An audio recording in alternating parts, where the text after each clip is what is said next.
Welcome to the Hotelligence Podcast, your strategic vantage point on the changing landscape of hotel safety. Hosted by Jim Kortz, a retired FBI DHS investigator, and Don Carr, a former frontline security owner-operator with years of firsthand incident response experience on hotel properties. Every episode brings you closer to understanding the full picture and what the future may hold. Let's begin. Welcome back to the Hotelligence Podcast. Today, we're going to take an inside look at the hotel blacklist paradox. I'm Jim, and I spent years in federal law enforcement, and one thing I learned is that what sounds obvious from the outside almost never survives contact with real-world systems. Hotels are a perfect example of that gap between assumption and reality. And I'm Don. I've spent years responding to incidents on hotel properties across brands, ownership groups, and markets. What I've seen over and over is that the public assumes hotels operate like enforcement environments. They don't. They operate like service environments.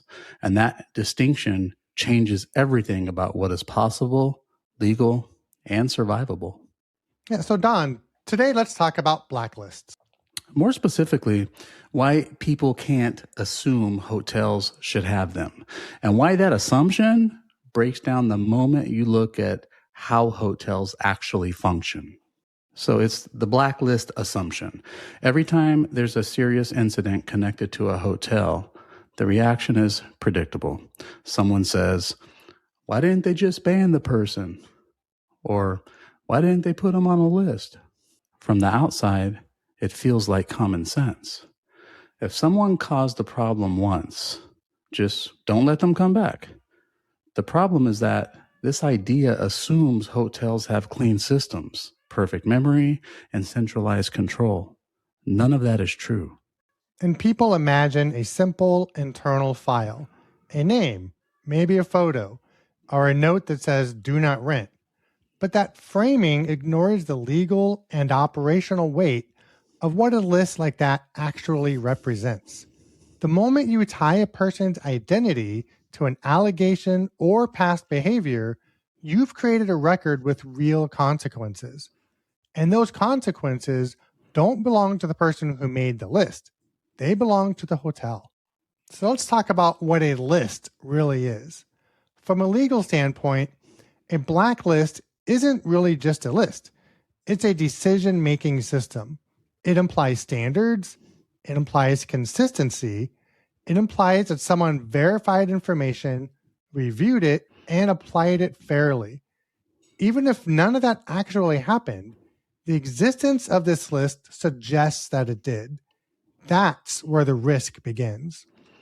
And hotels don't have investigative workflows. They have shift notes, quick conversations, a staff turnover. Documentation varies widely depending on who was working, how busy it was, and what else was happening at the time. That's normal in hospitality, but it's disastrous if you're trying to justify excluding someone based on past behavior. You're not working from court quality records. You're working from fragments. So now let's talk about the ownership problem no one sees. Another thing people miss is that a hotel brand is not a single entity. The building might be owned by one group, operated by another, branded by a third, and staffed by people who may not be there in 6 months. When something goes wrong, all of those layers matter. So if a blacklist exists, the question becomes, who owns it? And who decides who gets added to that list? Who decides who gets removed? Who trains staff on how to interpret it? And when someone claims that they were treated unfairly, who is responsible for defending that decision? There isn't a clean answer, and that ambiguity alone is enough to make the idea legally radioactive. So documentation is not evidence. There's also a widespread belief that hotels keep detailed, reliable records. Well, they don't, and they're not really supposed to. Incident documentation in hotels exists to record what occurred, not to create identity-based histories. That's right, Jim. And I've read thousands of incident notes. Some are thoughtful and detailed, some are rushed, some are vague, some are missing context entirely. That's not a criticism of the staff. It's a reflection of the environment they work in. But if you tried to use those notes as the basis for excluding someone later, you're standing on unstable ground. One wrong assumption, one misidentified detail, and the entire decision collapses. So let's dive into discrimination and escalation risk. One of the biggest risks hotels face isn't being wrong. It's being accused of being wrong for the wrong reason. Discrimination claims don't require malicious intent. They require inconsistency. And a blacklist built from informal, uneven documentation is inconsistent by design. And there's also the human side of exclusion. Denying service creates confrontation. People argue. They film the staff.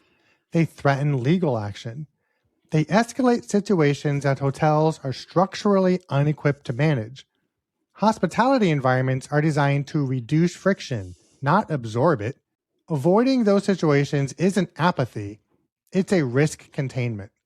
So why common sense fails in practice is, from the outside, blacklists sound simple. From the inside, they create more problems than they solve. Hotels rely on short-term interactions, not long-term tracking. Staff rotate, managers change, context disappears. Trying to impose a person-based exclusion system on top of that reality doesn't fix the problem. It magnifies it.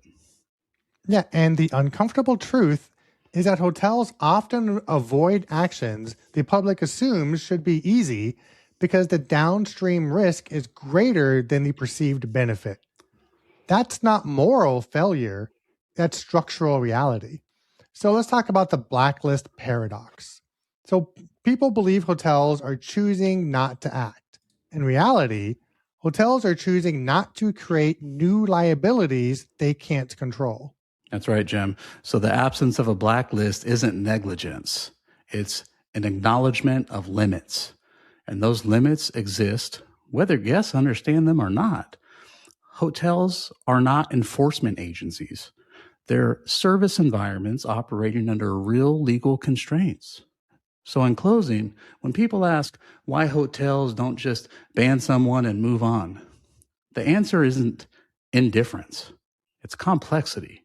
The moment you try to simplify it, you introduce risk that doesn't go away just because the intention felt right. In the next episode, we're going to build on this and talk about another assumption people make. Why hotels can't easily share information, even when it feels like they should. That conversation tends to challenge a lot of expectations. For deeper operational context, you can sign up for the Hotelligence Insider Briefing. The link is in the show notes. And remember, we're in this together. And together, we make hospitality stronger. Thank you for joining the Hotelligence Podcast, where experience informs smarter, safer hotel operations and prepares you for what comes next. Stay informed, stay confident, and stay connected. As the conversation evolves, Jim Cords and Don Carr will highlight developments that help hotels strengthen their approach to safety and risk management. See you next episode.